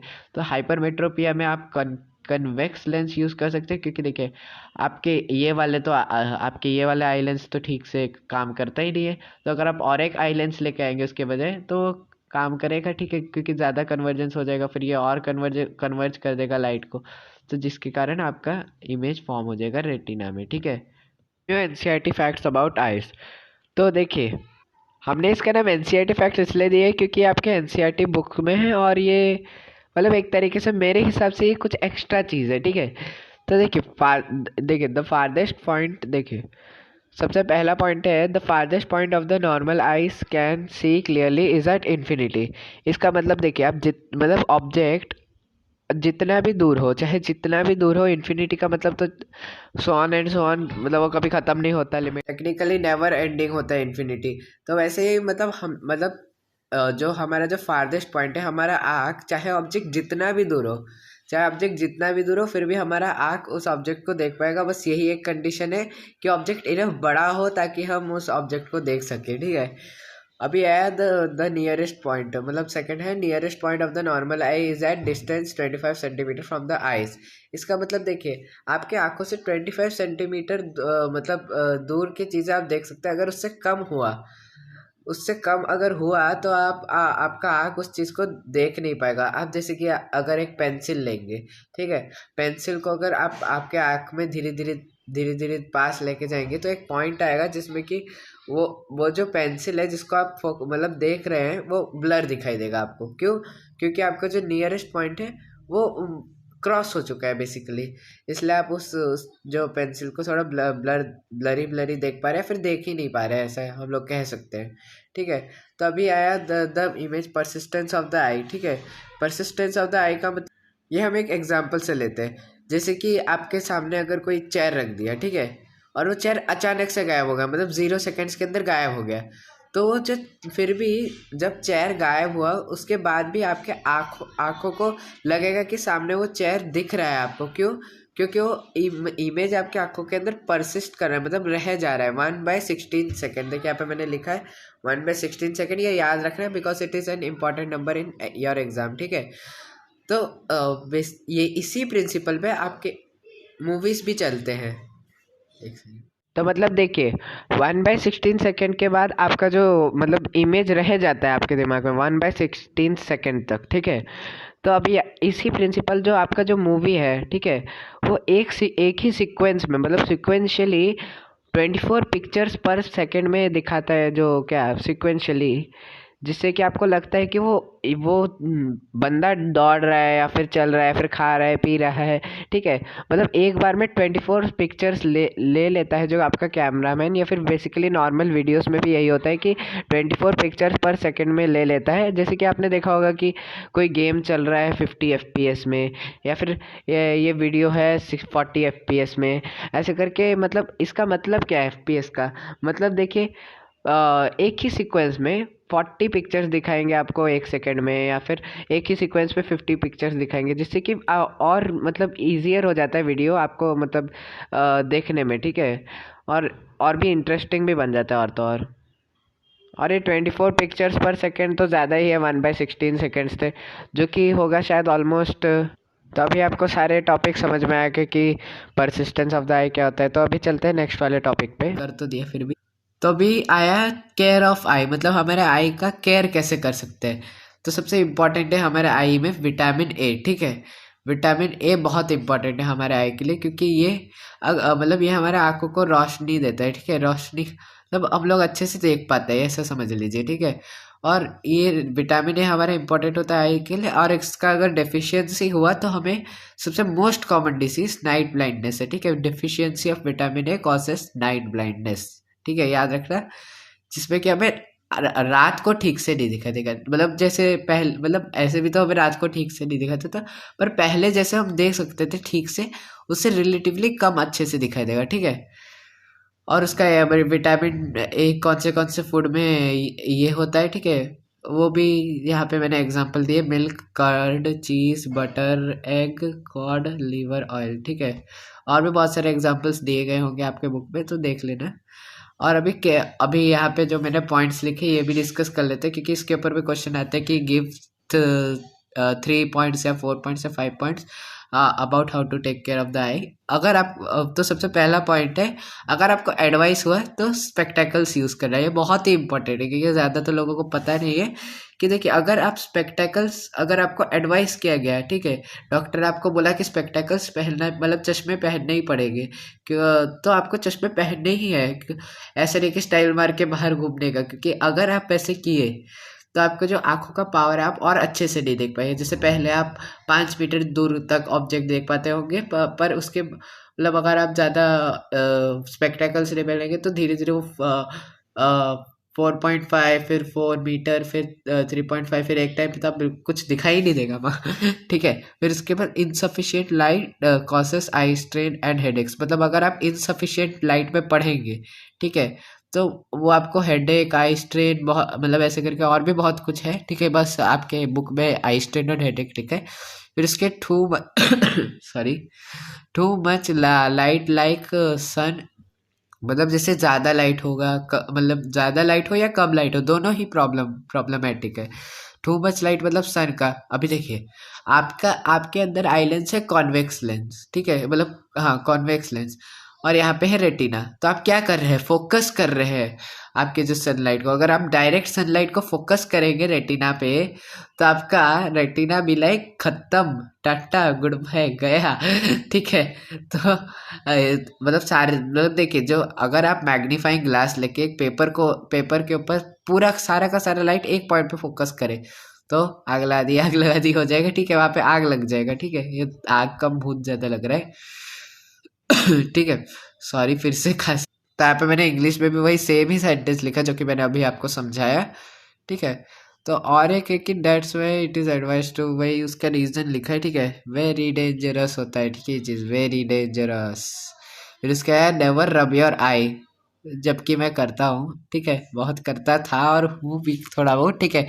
अभी भी करके ही आया हूँ रब, ठीक है, क्योंकि मेरे आंखों में खुजली होती है। पर यहाँ पे ये एडवाइस किए गए कि अगर पार्टिकल्स ऑफ डस्ट आपके आंखों के अंदर गए तो आपको आप मतलब पानी से उसको धो देना आंख को, और अगर नहीं वेल हुआ तो गो टू हेल। अरे नहीं, हेल नहीं, sorry sorry sorry sorry sorry, लिखते लिखते गलती हो जाती है, गो टू अ डॉक्टर, ठीक है। देखा आपने लापरवाही का नतीजा है। ठीक है, भले ही कोई डॉक्टर के पास ना जाए, फिर भी आपके बुक में रेकमेंड किया डॉक्टर, ठीक है, हेल्थ में नहीं जाने का, ठीक है। तो उसके बाद always read eight normal distance, ठीक है, नॉर्मल डिस्टेंस पे रीड करेगा। अगर ज़्यादा पास जाए तो आपका आंखों में स्ट्रेन जाएगा, और फिर आपके आंखों को आदत हो जाएगी ज़्यादा कन्वर्ज करने की लाइट को या ज़्यादा डाइवर्ज करने की लाइट को, ठीक है। तो आप ऐसा नहीं करने का, ठीक है, नॉर्मल डिस्टेंस पे रीड करने का। अभी आपके यहाँ पे कुछ कुछ एड्स के बारे में लिखे हैं, जैसे कि optical aids, non optical aids, ठीक है। मतलब जैसे कि कोई विजुअली इम्पेयर्ड है, अभी ये सबसे पहले ब्रेली स्क्रिप्ट ही पढ़ लेते हैं, बाद में वो पढ़ेंगे, ठीक है। ब्रेली स्क्रिप्ट का मतलब क्या है? जो जो आदमी देख नहीं पाता, ठीक है, जो कि देख नहीं पाता, वो मतलब उसके लिए है ये, ठीक है। मतलब हम लोग ये यहाँ पे जैसे डॉट पैटर्न्स होते हैं, ठीक है, डॉट पैटर्न्स को हमें अपने हाथों से मतलब टच करके, मतलब हाथ, मतलब भले ही वो इंसान आंखों से ना देख सके, पर वो इंसान टच करके उसे देख, मतलब टच करके देख नहीं सकता, टच करके फील कर सकता है, जो कि उसे पता, मतलब फिर उसे पता चल जाता है कि वो कौन सा वर्ड है, ठीक है। तो वह तो ये मोस्ट पॉपुलर है, ठीक है, सबसे ज़्यादा पॉपुलर सोर्स है फॉर विजुअली चैलेंज्ड पर्सन, ठीक है, जो कि develop and published by Louis Braille ने पब्लिश एंड डेवलप किया था, जो कि खुद एक ब्लाइंड पर्सन थे, ठीक है, 1821 को, ठीक है। तो इसमें 63 डॉट पैटर्न्स होते हैं, मतलब 63 अलग अलग डॉट पैटर्न्स होते हैं। ये भी एक इम्पॉर्टेंट नंबर है 63, क्योंकि ये हमारे एग्जाम में भी आया है, तो आपके भी एग्जाम में आने के बहुत चांसेस है, ठीक है। तो इनमें से हर एक कैरेक्टर एक कॉम्बिनेशन ऑफ लेटर्स, या फिर लेटर इटसेल्फ, या फिर कॉमन वर्ड, या फिर ग्रामेटिकल साइन को भी रिप्रेजेंट करता है हर एक पैटर्न। जैसे कि आप इसमें देख सकते हैं, बी के लिए ऐसा, सी के लिए ऐसा, एल के लिए ऐसा, एम के लिए ऐसा, ठीक है। तो अलग अलग ऐसे पैटर्न्स होते हैं जिसको हम लोग छू छू के ये कर सकते हैं। और अगर आप ट्रेन में ट्रेवल करते हैं तो फिर आपने देखा होगा कि जो नंबरिंग किया जाता है जो सीट्स का, उसके साइड में डॉट्स होते हैं जो कि नंबर रिप्रेजेंट करते हैं, ठीक है। मतलब आप ऐसे अगर टच करेंगे तो आपको पता चलेगा कौन सा नंबर है, जो कि विजुअली चैलेंज्ड है, ठीक है। तो वर्ड्स बाय टचिंग, ठीक है, this helps visually bye touching, ठीक है, टच करके हम लोग पता कर सकते हैं कौन सा वर्ड है। तो यहाँ पे डॉट्स को स्लाइटली रेस किया जाता है, मतलब रेस डॉट्स होते हैं, ठीक है, ये तो हमें भी पता है, ठीक है। पर आपके एनसीईआरटी बुक में अलग से लिखा था, तो मैंने ये भी अलग से ही लिख दिया, ठीक है। तो अभी आया एड्स, ठीक है, अभी आपने पढ़ लिया ब्रेली स्क्रिप्ट। और भी एड्स होते हैं, जैसे कि ऑप्टिकल, दो तरीके के एड्स होते हैं, एक होता है ऑप्टिकल एड और एक होता है non optical aid. Optical aid का मतलब जैसे कि आपने देखा था कॉनकेव लेंस, मतलब यहाँ पे लिखा है bifocal lens, tinted lens, contact lens, magnifiers, मतलब ऐसे करके ऑप्टिकल एड्स होते हैं। जैसे कि आप छोटे छोटे शब्द नहीं देख पाते तो मैग्नीफाइंग ग्लास का यूज़ करते हैं, या फिर आप कॉन्टैक्ट लेंस, अगर आपको मायोपिया, हाइपरमेट्रोपिया, या फिर बायफोकल लेंस भी ऐसे वाले बीमारियों का ये होता है, मतलब सुधारने के लिए होता है। तो ऐसे होते हैं ऑप्टिकल एड, मतलब ग्लास से रिलेटेड। पर नॉन ऑप्टिकल एड्स क्या होते हैं, जो ग्लास से रिलेटेड नहीं होते, ठीक है, नाम में ही है नॉन ऑप्टिकल। तो विजुअल एड, तो वो भी चार तरीके में, ऑडिटरी, विजुअल, इलेक्ट्रॉनिक, टैक्टुअल। तो सबसे पहले विजुअल एड्स के एग्जांपल देख लेते हैं। मैग्नीफाई वर्ड्स, ठीक है, विजुअल एड्स मैग्नीफाई, मतलब वर्ड्स को मैग्नीफाई कर देते हैं, ठीक है। Can provide suitable energy at proper distance, ठीक है। तो ऐसे कुछ लिखा है, ठीक है, ये इतना इंपॉर्टेंट नहीं है, ठीक है, एड्स फॉर विजुअल, तो इसको नहीं समझने से भी ठीक है, ठीक है, क्योंकि अलग से बॉक्स में लिखा था और ये आया भी नहीं है मेरे एग्जाम में। टेक्सचुअल एड्स का मतलब क्या, Braille writer, slate and stylus help visually challenged person in notes making, reading and writing. तो मतलब टच करके, टेक्सचुअल एड्स का मतलब टच करके, मतलब ब्रेली स्क्रिप्ट जैसे आपने देखा वो भी एक टेक्सचुअल एड है, क्योंकि आप टच करके कर रहे हो उसे। और फिर उसके बाद हो गया ऑडिटरी एड्स, मतलब आपका आँख तो खराब है पर आपका कान तो चल रहा है, तो आप ऑडिटरी एड्स भी ले सकते हैं, cassette, tape recorders, talking books. फिर इलेक्ट्रॉनिक एड्स का मतलब वही, auditory aids, electronic aids same ही है, बस इलेक्ट्रॉनिक में कुछ और भी हो सकता है, ठीक है, एक्सेप्ट तो talking calculators and computers, talking calculators जा सकता है ऑडिटरी एड्स में, कंप्यूटर भी जा सकता है ऑडिटरी एड्स में, ठीक है। तो इसलिए थोड़ा सा मतलब ये थोड़ा सा कंफ्यूजिंग सा है, ठीक है, और ये आता भी नहीं है जनरली एग्जाम में, तो अगर आपको समझ में नहीं आता ज़्यादा दिक्कत नहीं है। आप अगर थोड़े बहुत एग्जाम्पल्स लर्न करके चले जाएंगे तो चलता है, ठीक है। तो देखिए हमने पहले ये मतलब हाइपर मेट्रोपिया डिकोटेड वाले केस में अपन ने कुछ ऐसा बना दिए थे इमेज को, देखिए ऐसे ऐसे ऐसे, तो ये ऐसा नहीं होगा, ठीक है। मतलब ये अच्छे से मतलब ये क्या बोलते हैं, कन्वर्ज नहीं कर पाते, इसलिए ऐसे फिर ये और कन्वर्ज होगा, ठीक है। इसको थोड़ा सा पास ले लेते हैं ऑब्जेक्ट को, ऐसे, रुकिए एक सेकेंड, हाँ ऐसे फिर और ऐसे कन्वर्ज हो जाएगा, ठीक है। ऐसे फिर और कन्वर्ज हो जाएगा, ठीक है, जिससे कि इमेज बनेगा। मतलब ये दोनों ही कन्वर्ज करेंगे, ठीक है, ऐसा नहीं कि ये कन्वर्ज नहीं करेगा, ठीक है। तो ये हमारे वीडियो का एक गलती हो गया, ठीक है। So thank you for your attention. और अगर आपको ये वाला वीडियो पसंद है तो ऑब्वियसली लाइक शेयर और सब्सक्राइब कर देना। और अगर कुछ मतलब ऐसा लगा कि भैया ये चीज़ नहीं था इस वीडियो में, तो आपके सजेशन भी शेयर कर सकते हैं कमेंट में, ठीक है। तो मिलते हैं हम आपको अपने नेक्स्ट वीडियो में हम और भी चैप्टर्स लेके आएंगे ऐसे ही, और आप सजेशंस देते जाइए, ठीक है। सजेशंस से हम और इम्प्रूव करने की कोशिश करेंगे, ठीक है।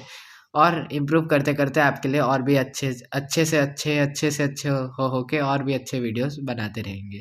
तो तब तक के लिए thank you and take care and bye bye.